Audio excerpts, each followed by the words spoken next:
কুড়িগ্রামের ফুলবাড়ী উপজেলার 50 শয্যার স্বাস্থ্য কমপ্লেক্সে প্রয়োজনীয় সংখ্যক চিকিৎসক সহ অন্যান্য জন না থাকায় কাঙ্ক্ষিত স্বাস্থ্যসেবা থেকে বঞ্চিত হচ্ছেন এই অঞ্চলের 2.5 লক্ষ মানুষ। চিকিৎসক ও অন্যান্য পদে দ্রুত পদায়নের জন্য ঊর্ধ্বতন কর্তৃপক্ষের প্রতি দাবি এলাকাবাসী সহ উপজেলা স্বাস্থ্য বিভাগের। প্রতিনিধি জাহাঙ্গীর আলমের রিপোর্টে বিস্তারিত জানাচ্ছেন সঞ্জিদা হক। রোগীর মতোই রুগ্নদশা কুড়িগ্রামের ফুলবাড়ী উপজেলা স্বাস্থ্য কমপ্লেক্সের। 50 শয্যা বিশিষ্ট হলেও পর্যাপ্ত চিকিৎসক সহ জনবল ও প্রয়োজনীয় যন্ত্রপাতি না থাকায় কাঙ্ক্ষিত স্বাস্থ্যসেবা থেকে বঞ্চিত এই অঞ্চলের মানুষ। যত্রতত্র ময়লা আবর্জনা থেকে ছড়াচ্ছে দুর্গন্ধ, অস্বাস্থ্যকর পরিবেশ ও সেবা নিতে এসে ভোগান্তিতে পড়তে হয় রোগী ও স্বজনদের। হাসপাতালে এমবিবিএস ডাক্তারকে দেখার জন্য 80 থেকে এমবিবিএস ডাক্তার সংকট।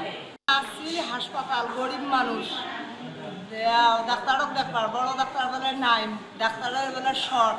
ডাক্তার খোঁজ খবর নেয় না, পরে দেখি ডাক্তারই নেই হাসপাতালে। কোনোরকমভাবে আমরা এটা মেরামত চালাচ্ছি।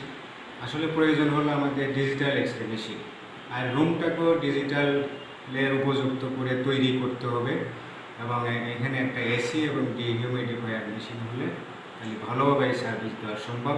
পর্যাপ্ত চিকিৎসক না থাকায় আউটডোরে চিকিৎসা নিতে আসা রোগীদের সেবা দিতে হিমশিম খেতে হয় হাসপাতাল কর্তৃপক্ষের। প্রতিদিন কমিউনিটি মেডিকেল অফিসাররা আউটডোরে প্রতিদিন সেবা দিচ্ছি। আউটডোর প্রতিদিন রোগী হয় 350 থেকে 350 রোগী। তাই আমাদের পক্ষে খুব কষ্টদায়ক হচ্ছে। মেডিকেল অফিসার কম থাকার কারণে আমাদের উপরে একটু চাপ পড়তেছে। তা আমরা চাই যে আমাদের হাসপাতালে পর্যাপ্ত পরিমাণ মেডিকেল অফিসার বা যারা ডাক্তাররা আছে তাদেরকে ডাক্তারটা দেওয়া হোক।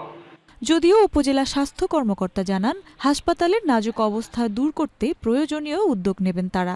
মেডিকেল অফিসারের ক্রাইসিসটা যদি কেটে যায় তাহলে আমরা এই সেবার মানটাকে আরও সমৃদ্ধ করতে পারবো এবং এই যে আমাদের লোকবলের সংকট, এটা আমাদের ঊর্ধ্বতন কর্তৃপক্ষ, আমাদের হায়ার অথরিটি এবং আমাদের স্যারদের আমরা জানিয়েছি। স্যাররা অবগত আছে। স্যাররা এই ব্যাপারে অত্যন্ত আশা করি আমরা স্যাররা এই ব্যাপারে সঠিক ভূমিকা পালন করবে। কাঙ্ক্ষিত স্বাস্থ্যসেবা পেতে হাসপাতালের দুরবস্থা লাঘবে কর্তৃপক্ষ দ্রুত পদক্ষেপ নেবে, এমনটাই প্রত্যাশা সচেতন মহলের।